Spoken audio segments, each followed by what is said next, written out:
The food that I'll be working with for my assignment is cake, and the main ingredient that I'll be substituting is flour. I chose this as cake has always been one of my favorite desserts growing up, and it can be so easy to bake at home but expensive to buy elsewhere.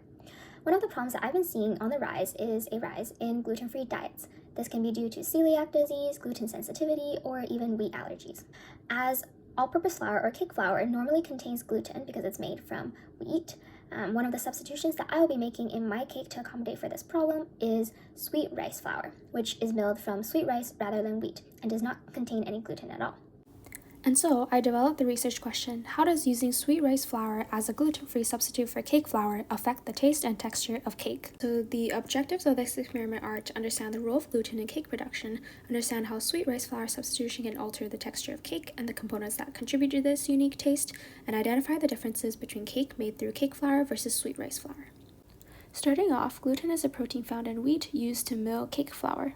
When flour is hydrated and mixed, glutenine and gliadine form gluten, and these molecules link by disulfide bonds into stretchy units, which gives cake its elasticity.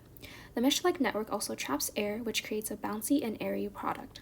On the other hand, sweet rice flour contains no gluten and is milled from sweet rice grains instead. It has a high starch content, especially in amylopectin, and this gives it its glue-like binding properties, which helps protein and flour stick together. And thus, this creates a chewy, stretchy, and sticky texture, which is commonly used in mochi. With this in mind, the expected outcomes are, in the normal cake, it will be fluffy and spongy and rise higher, while in the gluten-free cake, it will be more chewy, dense, and will not be able to rise as much. To conduct this experiment, the ingredients that we'll need are baking powder, sugar, milk, melted butter, eggs, cake flour, and sweet rice flour. We'll also need a stand mixer, 2 mixing bowls, spatulas, whisks, and cake molds.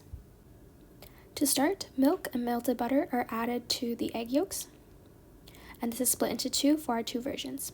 The flour and baking powder are then sifted into our batters and mixed, and then the egg whites are beaten with sugar until stiff peaks.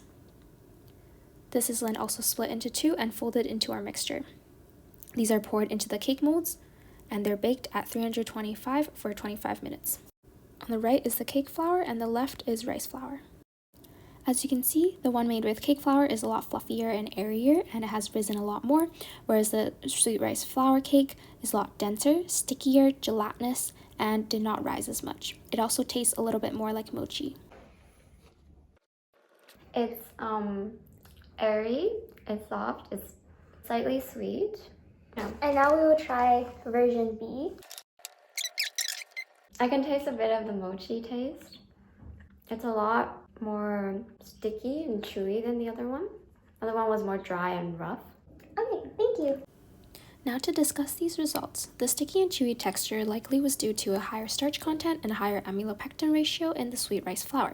This is responsible for the sticky and gelatinous texture. The flat appearance and lack of rising is due to the lack of gluten. Gluten meshwork traps gas produced by baking powder, which allows batter to expand and rise into a fluffy, airy cake. So the lack of gluten in sweet rice flour means that this gas is not readily trapped, and so the batter can't rise and expand as well. Lastly, the distinctive taste is due to sweet rice flour's own distinctive flavor, which likely overwhelmed the cake's natural aroma. In comparison to other foods, it's a lot like bread, where original cake is like normal bread, while sweet rice flour cake is like mochi bread, which is much stickier and chewier. It's also similar to Japanese mochi, as they're both made from sweet rice flour. Some limitations of this experiment are, beaten egg whites were folded into the cake flour version first, and then gluten-free version, so they may have deflated during this time, leading to flatter cakes. The batter in each mold should also have been weighed to ensure equal amount for accurate comparison. And lastly, the lack of consistency in mixing between batters may have caused the cake version to be overmixed. So to summarize, in this experiment, cake flour was substituted with sweet rice flour to create a gluten-free cake.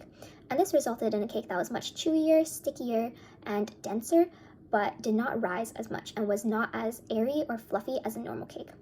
And so, although this experiment was successful in creating a tasty cake that still retained its elasticity, research has shown that high amounts of sweet rice flour can actually overwhelm a cake's flavor. And so in the future, we should also test the use of sweet rice flour in different flavors of cake. We can also use sweet rice flour in blends of other gluten-free flour to minimize the mochi-like effect. And furthermore, we can of course see what the effects of other gluten-free flours are in cake. And to end the video, I'd like to acknowledge that this recipe came from my mom, and I'd like to thank my friend Asha for participating in the blind taste test. And of course, this video has been edited with VN Video Editor. Thanks!